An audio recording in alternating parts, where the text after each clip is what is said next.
Buenos días, presidente, compañeros. Beatriz Contreras Castillo, de la revista Polemón. El día de ayer lo visitó el líder social Jean-Luc Mélenchon de Francia, y él y también el presidente Maduro hicieron unas declaraciones en las que coinciden, porque ambos piensan que usted no solo representa a México, sino a toda América Latina. Incluso el activista Jean-Luc Mélenchon nos dijo ayer en la conferencia de prensa que usted es un verdadero líder de toda América Latina. ¿Qué piensa de estas declaraciones de ambos personajes? Pues que les agradezco mucho a los dos sus comentarios. Hay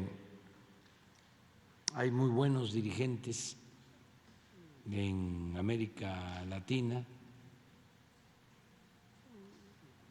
a personajes que yo veo con mucho respeto.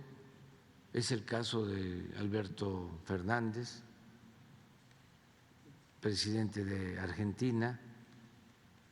Es una persona con convicciones, honesto,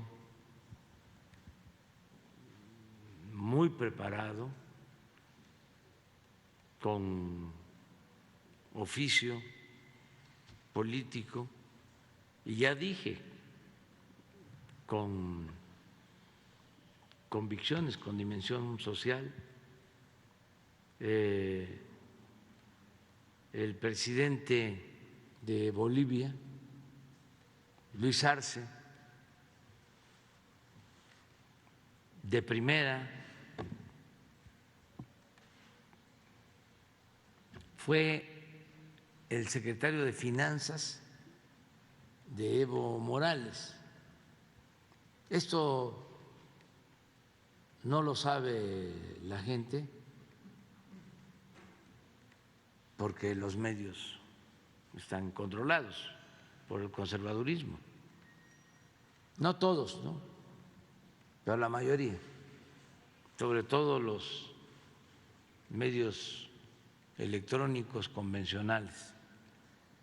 Pero durante el tiempo que Evo fue presidente y Luis Arce el encargado de Hacienda, Bolivia fue el país con más crecimiento económico en América.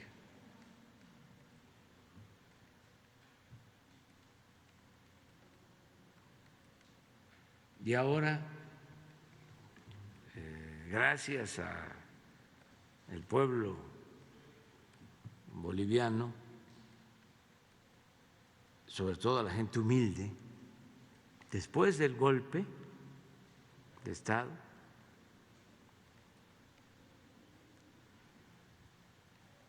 se celebraron elecciones y volvió a ganar el movimiento encabezado por Evo Morales, el MAS, y los que votaron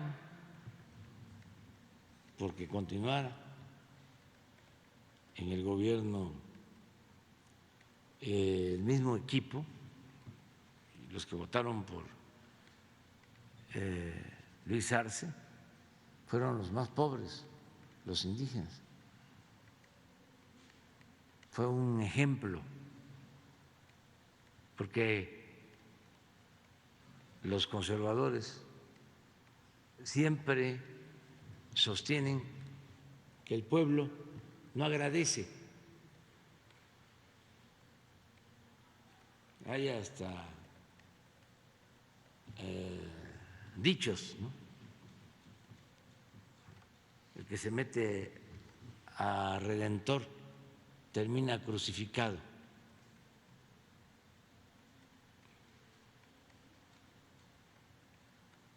Esa es la mentalidad conservadora. Es decir, el pueblo no agradece y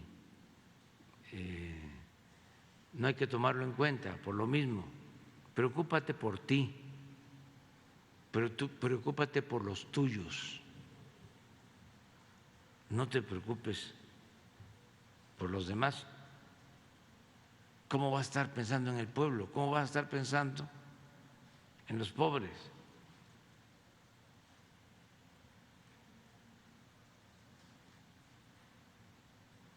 Además, dime con quién andas y te diré quién eres.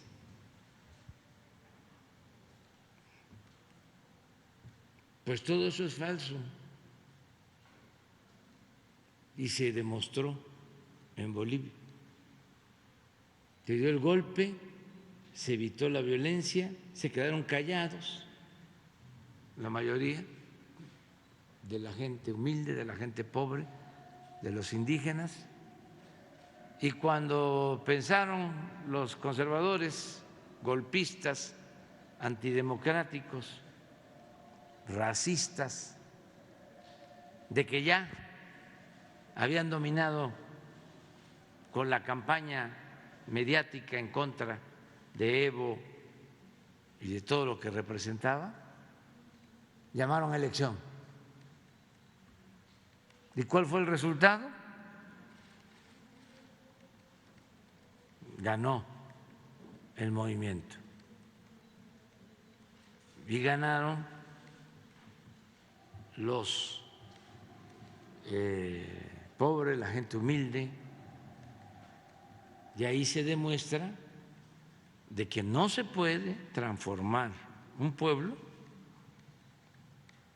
si no se cuenta con el respaldo de la gente.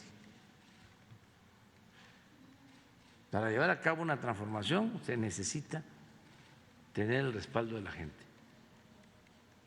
En México tuvimos la experiencia que nos dolió mucho, porque no hay que olvidar, de cómo el conservadurismo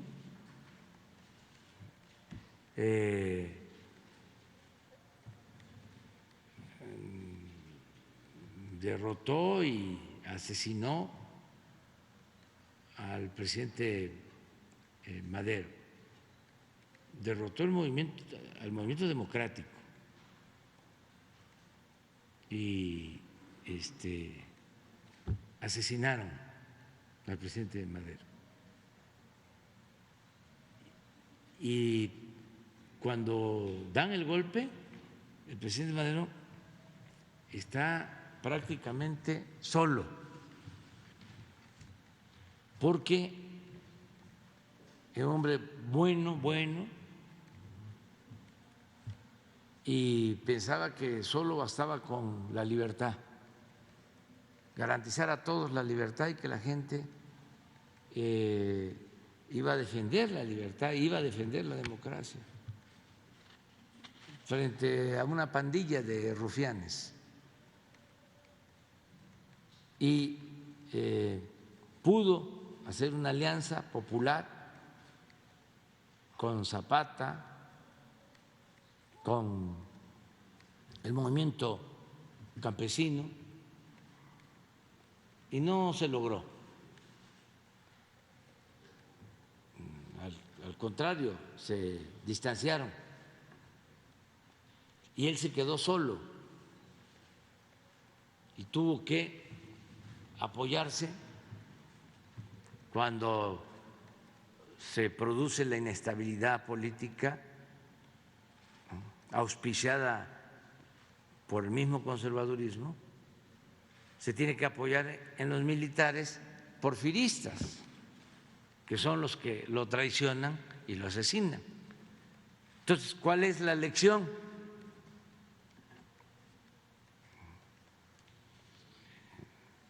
Que nos dejaron esos acontecimientos lamentables, de que hay que apoyarse en el pueblo.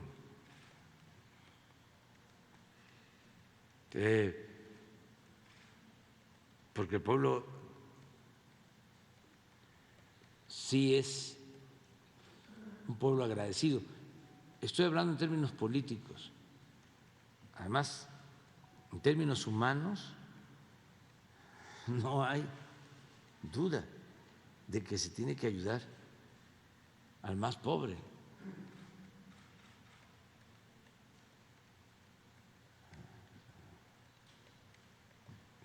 nada humano nos debe ser ajeno. Eso está en la Biblia, está en el fundamento de todas las religiones. Primero los pobres. Del que se le endurece el corazón puede ser feliz de manera momentánea, efímera, pero no siempre. Acuérdense del cuento de Tolstoy sobre el hombre más feliz de Rusia. Estaba enfermo el zar, grave, y van médicos de toda Rusia, facultativos, curanderos, a verlo para salvarlo, y llegan a la conclusión de que podía salvarse si le ponían la camisa del hombre más pobre de Rusia y se ordena ir en busca del hombre más pobre de Rusia. Más que nada, el hombre más feliz de Rusia, que con la camisa del hombre más feliz de Rusia se salvaba el zar.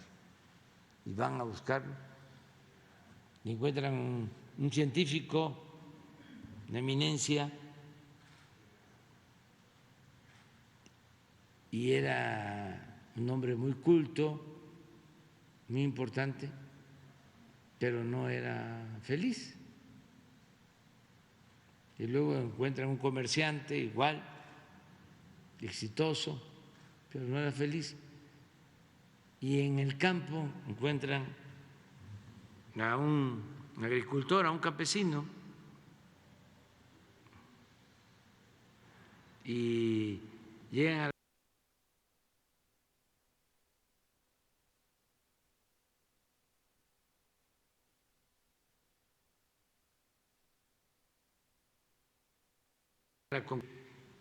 ese era el hombre más feliz. Ese era el hombre más feliz de Rusia. Y le preguntaron que por qué era feliz. Es porque estoy bien conmigo mismo, estoy bien con mi conciencia, el Creador, y estoy bien con el prójimo. Entonces, el consenso es: este es el hombre más feliz de Rusia. Vamos a que se le ponga su camisa al zar para salvarlo. Pero resulta que el hombre más feliz de Rusia no tenía camisa.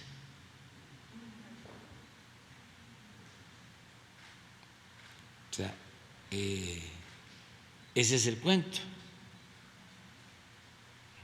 La felicidad no necesariamente tiene que ver con lo material. Entonces, por eso hay ese ejemplo, esa lección de Bolivia, de la gente humilde, de la gente pobre. Y, por ejemplo, Lula, un gran dirigente, ahora que nos visitó, nos conocimos desde hace muchos años y cuando estuvo en el gobierno era tan importante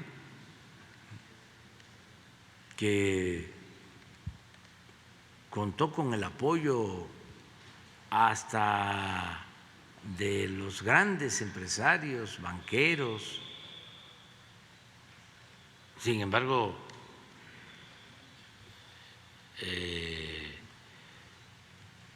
los conservadores querían destruirlo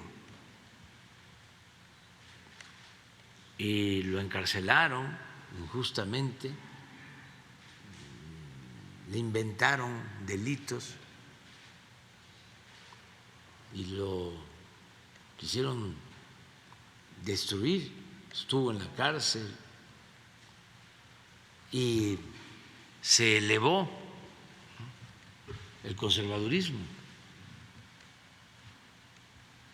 Al final se da a conocer que todo era falso. Ahora está en libertad, viene a visitarnos, platicamos. Es un hombre excepcional, extraordinario, fraterno, además vigoroso. No tiene nada que ver lo de la edad, porque eso de ser joven o ser viejo tiene que ver más con el estado de ánimo de las personas. Entonces, es mayor, pero está lleno de entusiasmo, muy feliz, y yo lo veo muchísimo mejor que antes como dirigente. Es admirable. No debo de meterme pues a decir más cosas porque van a haber elecciones, pero es una opción, una alternativa, una bendición para ese país y ese pueblo hermano. Entonces, sí hay dirigentes muy buenos. Ahora que gana Petro en Colombia, también, imagínense, un hombre que fue amenazado de muerte y sale adelante enfrentando una situación muy difícil, porque nos quejamos del conservadurismo de México, pero eso es un asunto mundial. El pensamiento conservador está en todo el mundo y hay países en donde está más arraigado y es más rancio. No solo en América, en Europa. Los de nosotros son hasta progresistas en comparación con otros. Estamos viendo lo que está sucediendo en Europa, y es preocupante. Acabo de poner un mensaje porque surge un movimiento joven de mujeres, de hombres entusiastas, con deseos de cambio, muy inteligentes, el movimiento que se conoce como Podemos, y la reacción que viene de tiempo atrás, los ponen en el banquillo de los acusados y empieza una campaña contra ellos infame, de desprestigio de todo el conservadurismo. Y es un conservadurismo extremista,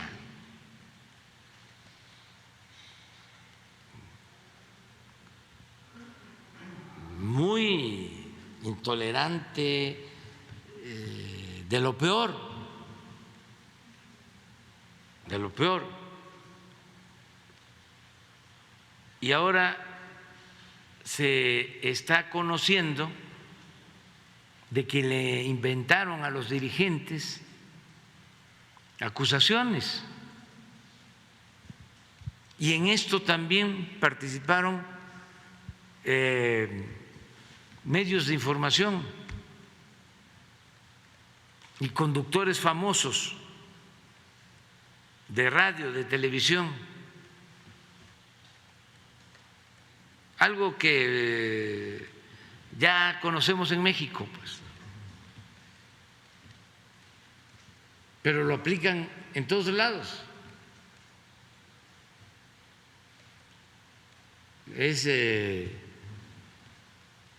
la calumnia como política de medios de comunicación, la máxima de que la calumnia cuando no mancha tizna, porque incluso uno de estos periodistas que contribuyó en el invento o en la fabricación de todos estos delitos a los dirigentes de Podemos dijo: es muy burdo esto, lo que voy a decir o lo que voy a transmitir, pero lo voy a hacer a sabiendas, pues, de que creo que era la existencia de una cuenta bancaria. Esto no se sostiene, no tiene fortaleza, sin embargo, lo voy a lanzar. Entonces, en América hay ahora un despertar de conciencias en toda América y muy buenos dirigentes. Esto ayuda porque al mismo tiempo se están enfrentando calamidades como la pandemia, los efectos de la guerra y todas las crisis afectan más a la gente humilde, a la gente pobre, si los gobiernos están en manos de gobernantes o de autoridades sensibles, humanas. Los efectos nocivos de las crisis se pueden atemperar, no pueden ser tan severos. Por ejemplo, una inflación afecta a todos, desde luego, pero el que tiene más ingresos se defiende, no va a dejar de comer, pero un pobre, si hay carestía, si aumenta el precio de la tortilla, el precio del huevo, el precio del pollo, deja de comer o come menos, o come lo mismo pero no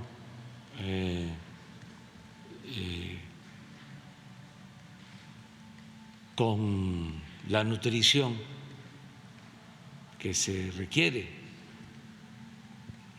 sea, más carbohidrato, menos proteínas. Entonces, el que haya gobiernos que representen al pueblo ayuda mucho. Melechón decía ayer algo que decía que cuando hablaba de nosotros, hay una cosa rara, dice, en México.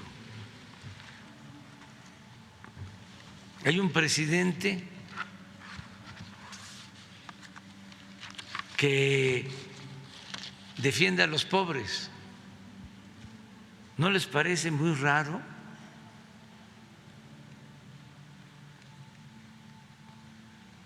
Porque los presidentes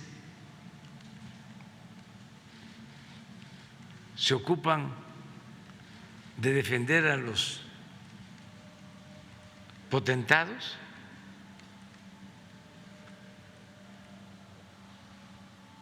Lo decía de otra manera, pues, pero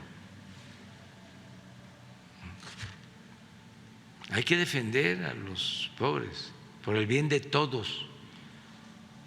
Cuando usamos eso como campaña, como lema de campaña, esa frase se malinterpretó, pero es por el bien de todos, primero los pobres. ¿Qué significa esto? ¿Qué es el bien de todos?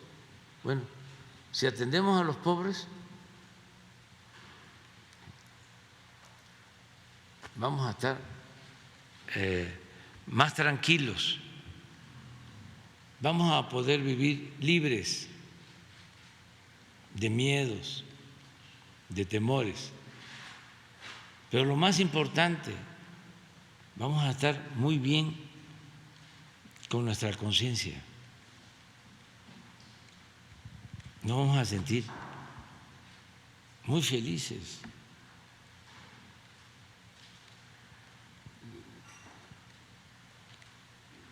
Y eso es lo que debemos de buscar. Ya me voy porque si no me va a dejar el avión. Presidente, ¿qué opinas que policías hayan armado